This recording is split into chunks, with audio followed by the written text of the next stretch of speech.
Он входил в пятерку лучших советских снайперов Великой Отечественной войны и в газетах именовался Героем Ленинградского фронта. В дивизии о нем ходили легенды, а фронтовая пресса беспрестанно славила его подвиги, ставя в пример как самого эффективного истребителя фашистов. Для врага он был воплощением смерти, безжалостной машиной по уничтожению живой силы вермахта. В 1944 году старший сержант Ахат Ахметьянов рассказывал в одном из своих интервью: «Я истребил в минувшем году 304 немца, а всего на моем счету 502 истребленных гитлеровца за время войны. Неустанно я выслеживал из засад трижды проклятых фашистов. Мое счастье в бою, в сражении, чтобы каждый выстрел нес гибель врагу, был смертоносным. Вот мое единственное стремление».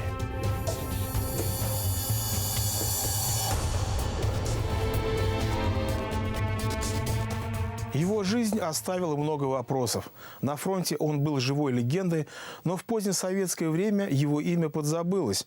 Как житель отдаленной сельской глубинки, он не был вовлечен в ветеранское движение городов. Следовательно, был обделен вниманием писателей и исследователей войны. Однако в литературе, а сейчас и в кино, живут и действуют герои-снайперы, чьим прототипом был он, Ахат Ахметьянов. Лишь в конце 90-х, нулевых годах, уже после смерти героя, общественность республики вновь вспомнила о нем. В своих публикациях журналист Фарид Вахитов озвучил давно висевший в воздухе вопрос: почему при рекордном количестве уничтоженных фашистов Ахат Ахметьянов не был удостоен звания Героя Советского Союза, хотя многие бойцы золотой звездой награждались и за менее впечатляющие заслуги? Менің айтайым тура хүзле сын башқұртыны. Мен аны ғұмырым бойы хұрмет иттім, и хұрмет итем әлі, и қалған ғұмырымда да ол менің көңілімде тұрыр деп ойлаймын. Әтейім де, әнейім де. Алар яхшы кішілер болдылар. Ахат Ахметьянов родился в старинном башкирском селе Макарово, расположенном в живописном месте у подножья Уральских гор.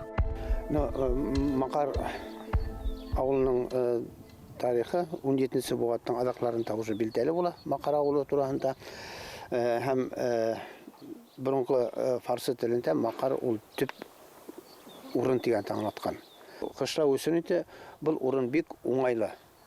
Түрлі яқтан тау уратып алынған бетінде мына икенче яктан только мына бұл Макар ауылының көньяк өлешегенә асык ялан. Обращение к метрической книге Магометанского духовного собрания за 1918 год опровергает принятую дату рождения героя 10 августа. Новорожденный Абдул-Ахат родился 6 апреля. Отец – башкир Абдулхак Ахмаджан Оглы Карамышев. Мать – башкирка Фаруха Закир Кызы Карамышева. Почему же Абдул-Ахат носил иную фамилию Ахметьянов? Менің қартылатайым менен Ахаттың олатаһы бір туғандар. Бір туғандар алар бірнеше балалар. 37 елларда эдерлеклер башланғаслар. Бите ошо қартылатайдар, олатайдар дейдигене фамилияларын Карамышевтан икенче фамилияга көскәндер. Мына менің Карамышев деген олатайым көскән Хабиб Рахмановка. Ахаттыки Карамышевтан Ахметьяновка, калгандар Ильясовка. Мына шулай фамилияларды үзгәртеп, чөнки нык эдерлекләр башлаганнар. Карамышевтарның нәселен бетерергә дип.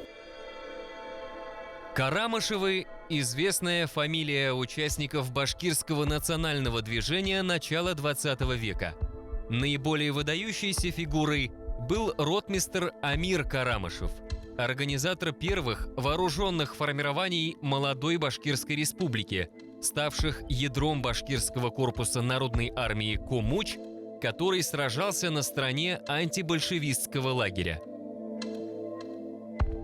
Принадлежность к семье Карамышевых была достаточным основанием для преследования в период Большого террора 1937-1938 годов. Поэтому Абдулхак Карамышев сконструировал своему сыну Абдуллахаду фамилию от имени своего отца Ахмеджана, в башкирском произношении Ахмедьяна.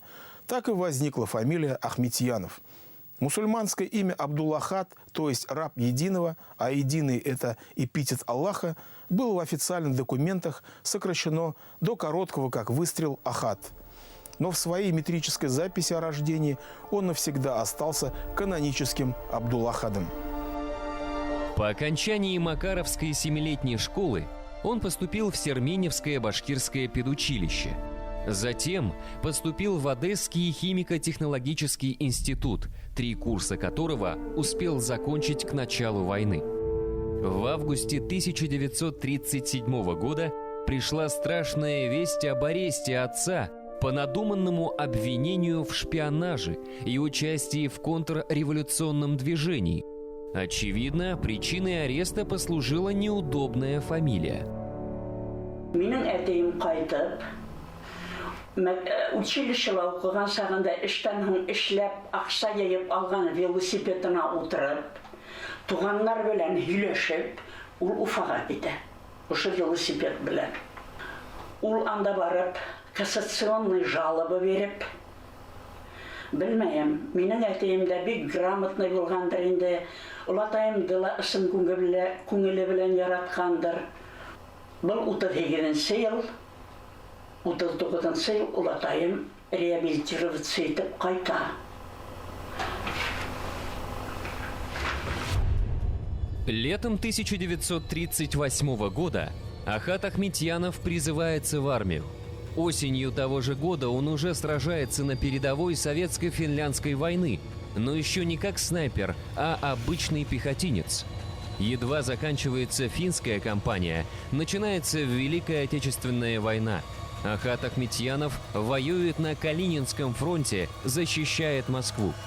В конце 1941 года в армии разворачивается снайперское движение, и он с воодушевлением включается в него. Свой «Счет мести» — так именовалась персональная книжка снайпера, в которой велся учет пораженных целей, Ахат Ахметьянов открыл 12 декабря 1941 года, когда в один день уложил 5 вражеских солдат. Необходимо отметить, что до войны, вот хотя был такое звание ворошиловский стрелок, и все старались на него сдать зачет, но там был ворошиловский стрелок, ворошиловский пулеметчик, ворошиловский кавалерист, да, но особо снайперов не готовили. Автоматы были хороши в боях коротких, в городах, хороши были где-то там рядом с окопами, а на дальних дистанциях они не работали. А вот здесь работала уже винтовка. И возникла проблема уничтожения командного состава противника, потому что организация наступления — это все офицеры, унтер-офицеры или сержанты по-нашему. И поэтому начинается подготовка снайперов. Она возникнет чуть позднее, не в самом 41 году, в конце 41 года. Курсы снайперов начнут отбирать наиболее опытных воинов, которые умели хорошо стрелять. И уже вот 42 год — это расцвет, 42-43 год — это расцвет снайперского движения. Меткость и глазомер Ахат Ахметьянов унаследовал от отца, который в Первую мировую войну также был метким стрелком, как тогда именовались снайперы русской армии. Ул анда бит батша армиясында хуңгы рәтләрдә йөрмәй, ул тоже снайпер була. Элекаларда егер тип йөрткәннәр инде. Мәргән ату, тил ату ярыштарында ул беренче урында алып сыккас, бер генерал келеп тукта, менә мин хәзер акча ыргытам, һин ат шуңа, тидерһәң мин ышанасакмын дип. Ул шунда кефәһеннән 5 тиенлек акчаны чыгарып ыргыта. Минем улатаем шул сәккә атып тидерә. Күп тә уйлап тормай ошо генерал үзенең кефәһеннән алтын сәгатен чыгарып минем улатаемма бүләк итә. Һин ысынлап та мәргән атусы икәнһең дип. В июле 1942 года Ахат Ахметьянов, как снайпер-наблюдатель 2-й роты 260-го полка 168-й стрелковой дивизии, прибывает на Ленинградский фронт. а конкретно на знаменитый Ораниенбаумский плацдарм, прижатый к морю со всех сторон кусочек советской территории, сыгравший огромную роль в обороне Ленинграда. Здесь он пробудет до конца своей войны, которая завершится для него в начале 1944 года. Боевые действия на Ораниенбаумском плацдарме носили позиционный характер. Немцы пытались сбросить группировку советских войск в море, а части Красной Армии, соответственно, ожесточенно сопротивлялись, сковывая крупные силы вермахта и тем самым отвлекая их от Ленинграда. В любой окопной войне резко повышается значение снайперского огня, поэтому звездный час Ахата Ахметьянова наступил именно здесь.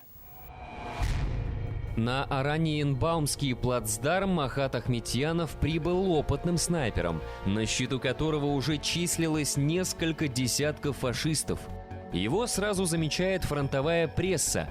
Через месяц после его появления выходит заметка «Снайпер Ахметьянов на переднем краю».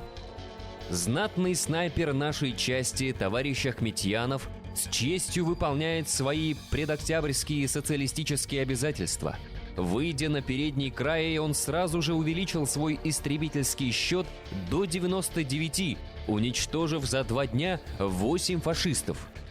11 ноября 1942 года приказом командующего Ленинградским фронтом старший сержант Ахат Ахметьянов был награжден орденом Красной Звезды.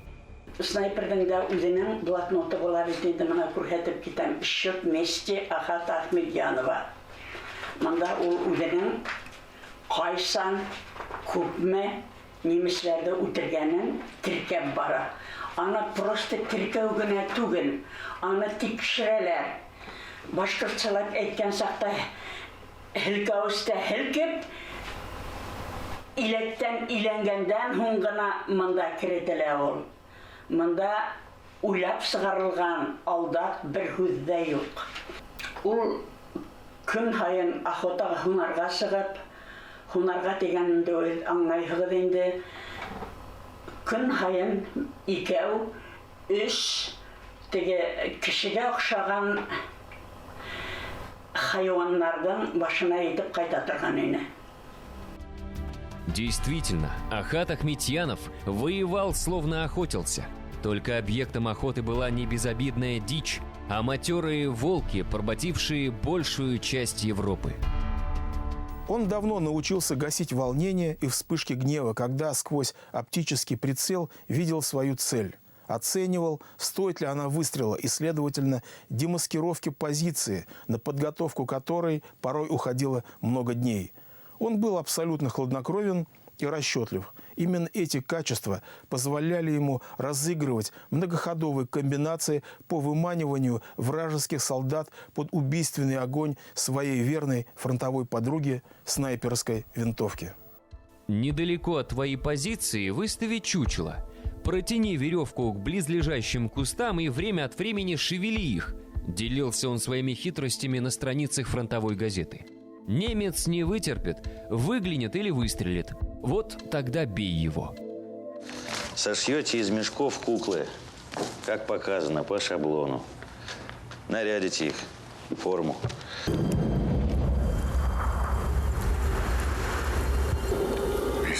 Вижу снайпера.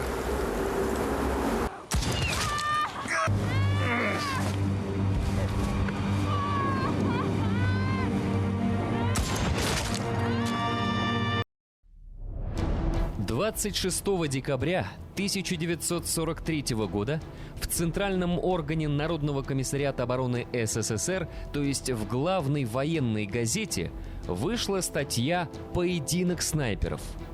Поединок шел 2-й день. Состязались в выдержке, меткости стрельбы, хитрости. 2 снайпера, наш и немецкий. Фашистский снайпер прятался за броневым щитом. Прикрываясь им, он вел огонь по нашим позициям. Уничтожить его взялся прославленный снайпер старший сержант Ахат Ахметьянов. 2-й день подходил к концу. Надвигалась ночь. С разрешения командира Ахметьянов пополз за проволочное заграждение. Под щитом немца он зарыл мину. а на тупом ее конце прилепил белую бумажку. Утром старший сержант и ефрейтор Ермаков вышли в засаду. Надо было убедиться, что немец пришел на место. Старший сержант приказал Ермакову поиграть на солнце карманным зеркалом. Немец увидел солнечный блик и, решив, видимо, что это стереотруба, выстрелил. Ахметьянов медленно прицелился в белую бумажку на мине и плавно спустил курок. Раздался взрыв. Немец вместе с щитком взлетел на воздух. Эта публикация сделала Ахметьянова известным на всю страну. Писатель-фронтовик Виталий Василевский, воевавший на Ленинградском фронте, использовал этот сюжет в своей повести «Военная косточка», первая глава которой называлась «Выстрел в мину», так же, как и синхронная событиям весны 1943 года статья в фронтовой многотиражке. Главный герой повести Василевского, сержант Романцов, стал собирательным образом, вобравшим в себя истории многих прототипов, в том числе Ахата Ахметьянова. Интересно, что этот эпизод отразился даже в современном кинематографе.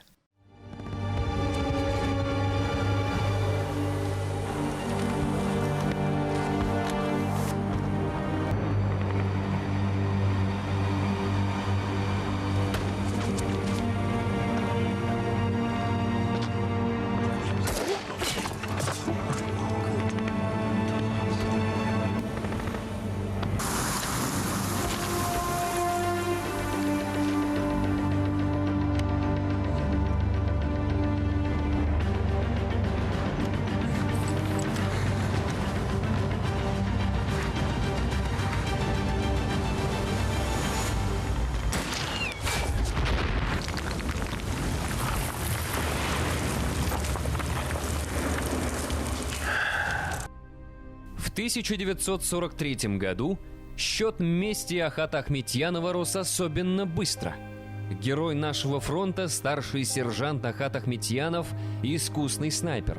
На днях он сразил 220-го фашиста.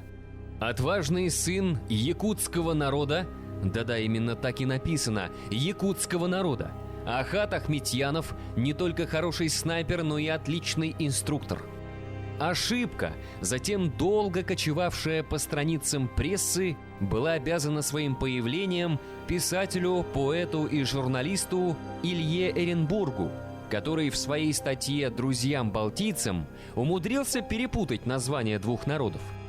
Русские женщины благодарят якута Ахата Ахметьянова и карачаевцы Дубая Джашеева. Они казнили и казнят немецких иродов. Эта история, она, в общем-то, характерная. Дело в том, что в Советском Союзе особо так не различали народы, потому что их было много, и как-то это была тема в интернациональной стране, особо не различать народы. Различали, вот он колхозник, или рабочий, или интеллигент, там, писатель, или военный. Вероятно, это просто общий такой был, такое клише, самые меткие снайперы – это якуты. Поэтому здесь он, так сказать, с легкой руки стал якутом. Профессия учителя помогала Ахату Ахметьянову и на войне. Газета «На страже Родины» утверждала, что он воспитал 128 учеников, которые вместе истребили 1350 немцев. Главный герой сериала «Через прицел» Алексей Брошин, вероятно, по неслучайному совпадению, также является инструктором школы снайперов.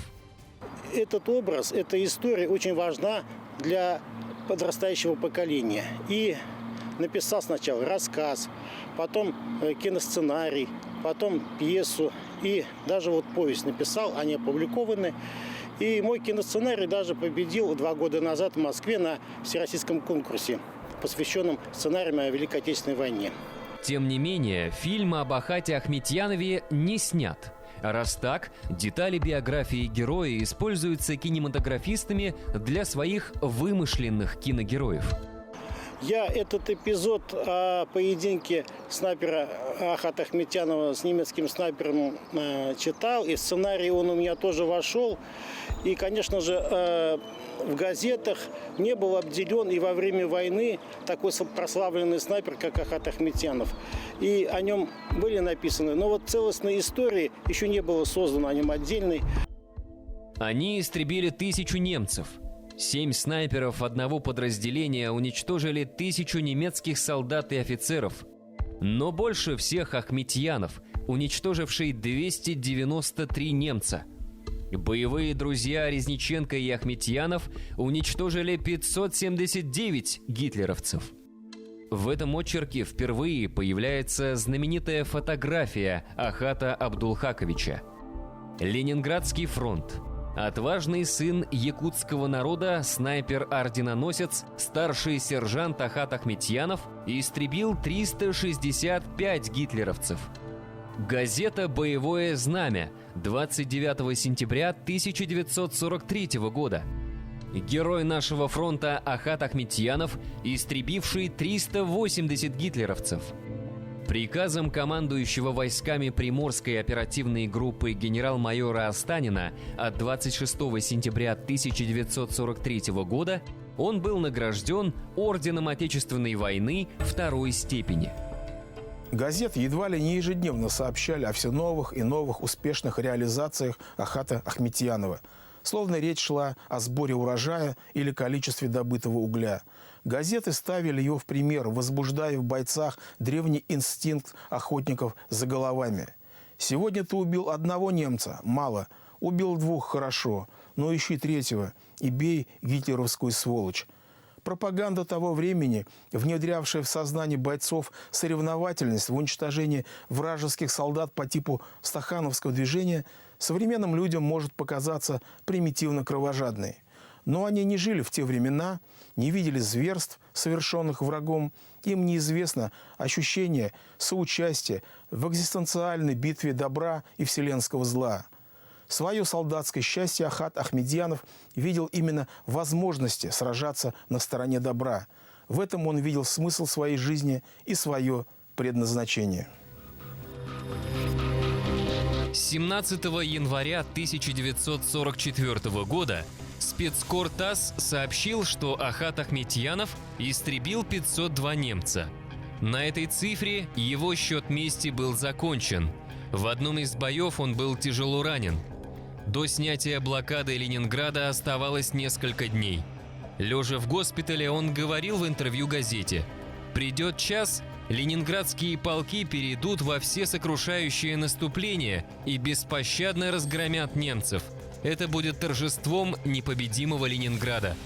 И вот 27 января 1944 года этот момент наступил.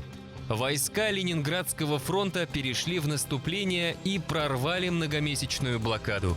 За героическую ленинградскую эпопею, занимавшую центральное место в жизни, Ахат Ахметьянов получил лишь скромную медаль за оборону Ленинграда. Он не награжден как бы соразмерно своему подвигу. Можно было перебороть, перелистать, пересмотреть, полистать все документы. И если бы на государственном уровне это сделали бы, да, давно бы ему дали звание героя, конечно. Это вот безразличие чиновников ведет к этому, я так думаю. Вот в Уфе есть улица снайпера, там девушка-снайпер, ее имя носит вот улица. Рядом с этой школой, в школе есть музей и так далее. А у нас только музеи, а не материалы, да, и печатные материалы. Все, больше ничего нету. С другой стороны, если рассмотреть 5 лучших советских снайперов Великой Отечественной войны, то увидим, что случай Ахата Ахметьянова далеко не уникален. Самым результативным считается таежный охотник из Сибири Михаил Сурков. Счет мести 702 фашиста. На втором месте осетин Владимир Салбиев. Счет мести 601. На третьем грузин Василий Квачантирадзе. Счет мести 542. На четвертом башкир Ахат Ахметьянов. Счет мести 502. На пятом месте украинец Иван Сидоренко. Счет мести 500. Из снайперского топ-5 только 2 удостоились звания Героя Советского Союза – Квачан Тирадзе и Сидоренко. Проблема заключалась в том, что здесь, вот, наверное, когда разрабатывали статут вот этой награды, не посчитали, а сколько должен подбить врагов, так сказать, снайпер. Летчик там, понятно, столько-то боевых вылетов или столько-то сбитых самолетов там у истребителя, у штурмовика, бомбардировщика столько-то боевых вылетов и расчет есть, да. А здесь, вероятно, такого расчета не было. Поэтому, скорее всего, не понимали, как награждать снайпера. Ну, сколько? 500 это много? Много. Или немного. Может, это мало, да, но на самом деле, конечно, много. Поэтому, наверное, такая ситуация сложилась, что вот они не получили многие звания героя. Хотя, конечно, мы сейчас, когда говорим, половину полка, да, перебил человек, но это серьезно. Поэтому формальным поводом к награждению снайперов, как правило, было не число пораженных целей, а другие заслуги. Например, снайпер Наталья Ковшова, чьим именем названа одна из улиц Уфы, удостоилась золотой звезды не за 167 истребленных вражеских солдат и офицеров, а за геройскую гибель в неравном бою. Поэтому лучшим подарком судьбы Ахат Ахметьянов считал возвращение на родину. Вернувшись, женился, создал семью, построил дом. У него и его супруги Нажии Ибрагимовны родилось 5 детей. Он работал директором школ в различных деревнях республики, был начальником отдела образования Макаровского района, вышел на пенсию. Шулай итеп эшләп, яшәп, балалар тәрбияләп йөргән вакытында ла күпме ошо корреспондентлар килеп, аның турында язулары, газеталарда, журналларда аның турында статьяларның сыгылары, кеше аптырай торган ине. Һин Ахат агай, был һин түгелдер ул. Һин булһаң, моның усына сыгып китеп герой исеме һорар инең һин. Минем әтием әйтә торган, герой исемен һорап алмайлар бит. Кәрәк дип тапһалар, алар үзләре бирергә тиеш дип. Минем әтием өчен бик обидно. Ул минем өчен әле герой исеме булмаһа ла, ул минем өчен зур герой. Мин әле лә анан кәңәш һорайым хатта. Ахат Ахметьянов умер в 1976 году. Похоронен на кладбище родного села Макарова рядом со своими предками. Построенный им дом с мемориальной доской на стене по-прежнему напоминает сельчанам о его хозяине. Но не только он. В 2019 году в центре села у здания Дома культуры был установлен памятник, созданный скульптором Ильнуром Ильясовым по самой известной фотографии легендарного снайпера. Своих ребят, что 2 × 2 получится 4. На фронте молодых учил солдат стрелять врагов жестоких, словно в тире. За кровь, пожары и блокадный ад счет справедливый предъявил врагам Ахат.